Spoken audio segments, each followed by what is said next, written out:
Paradoxe du destin dévoilé. Je n'ai jamais cru aux histoires de paradoxes temporels, jusqu'au jour où j'ai trouvé la première lettre sur mon bureau, écrite d'une écriture indéniablement familière, la mienne. Elle était datée de l'année prochaine. Attention à la porte du métro demain, disait-elle, suivie de détails troublants sur un accident qui aurait pu me coûter la vie. Intrigué, je l'ai prise pour une farce, mais le lendemain, la scène s'est déroulée exactement comme prévu, sauf que, prévenu, j'ai su m'écarter à temps. Les jours suivants, d'autres lettres sont arrivées, toutes datées du futur, toutes signées de ma main. Chacune me mettait en garde contre un danger précis, une chute d'escalier, un incendie, même un empoisonnement alimentaire.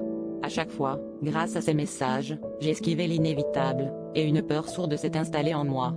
Comment pouvais-je me souvenir d'avoir écrit ces lettres, alors que je ne l'avais jamais fait? La dernière lettre est apparue une nuit, glissée sous ma porte, l'encre encore fraîche. Cette fois, elle ne donnait aucun avertissement, seulement une supplique: ne lis pas cette lettre. Si tu lis ce qui suit, tu provoqueras exactement ce que j'essaie d'éviter. Mon cœur battait la chamade, mais la curiosité a été plus forte. Mes mains tremblaient alors que j'ouvrais l'enveloppe, lisant à voix haute une description précise d'un accident fatal, l'accident qui devait survenir dans les minutes à venir. Un bruit sourd a retenti derrière moi. Le temps semblait ralentir alors que je comprenais la terrible boucle dans laquelle je m'étais enfermé, chaque mot écrit de ma main devenant une prophétie autoréalisatrice.